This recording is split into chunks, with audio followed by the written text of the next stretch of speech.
तो सभी जानते हैं कि 21 जून को अंतर्राष्ट्रीय योगा दिवस मनाया जाता है, परंतु 21 जून को ही साल का सबसे बड़ा दिन क्यों माना जाता है, यह बहुत ही कम लोगों को पता है।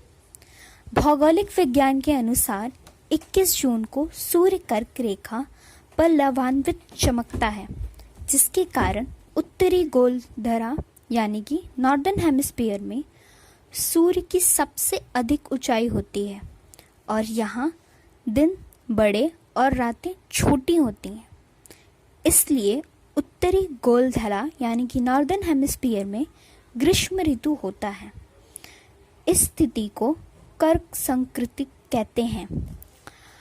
अब प्रश्न यह है कि ऐसा क्यों होता है। इसका कारण है कि पृथ्वी अपने अक्ष यानी कि एक्सिस पर 23.30 डिग्री पर झुकी हुई होती है।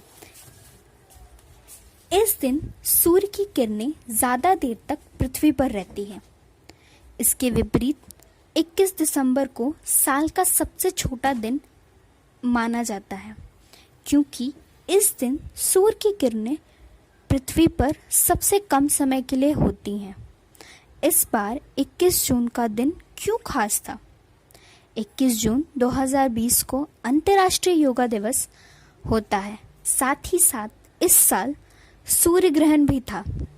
धार्मिक तथा वैज्ञानिक दोनों ही मान्यताओं के अनुसार सूर्य ग्रहण को बहुत ही महत्वपूर्ण माना जाता है। भौतिक विज्ञान के अनुसार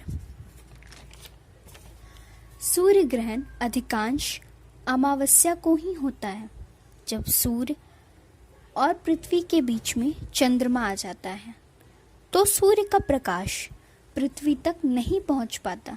इसे ही सूर्य ग्रहण कहा जाता है। अब प्रश्न यह उठता है कि सूर्य ग्रहण क्यों लगता है। तो यह तो आप सब जानते होंगे कि सूरज एक तारा है, पृथ्वी एक ग्रह है और चंद्रमा पृथ्वी के प्राकृतिक उपग्रह है। ब्रह्मांड में उपस्थित सभी ग्रह सूरज के चक्कर लगाते हैं और उपग्रह अपने ग्रहों के चक्कर लगाते हैं।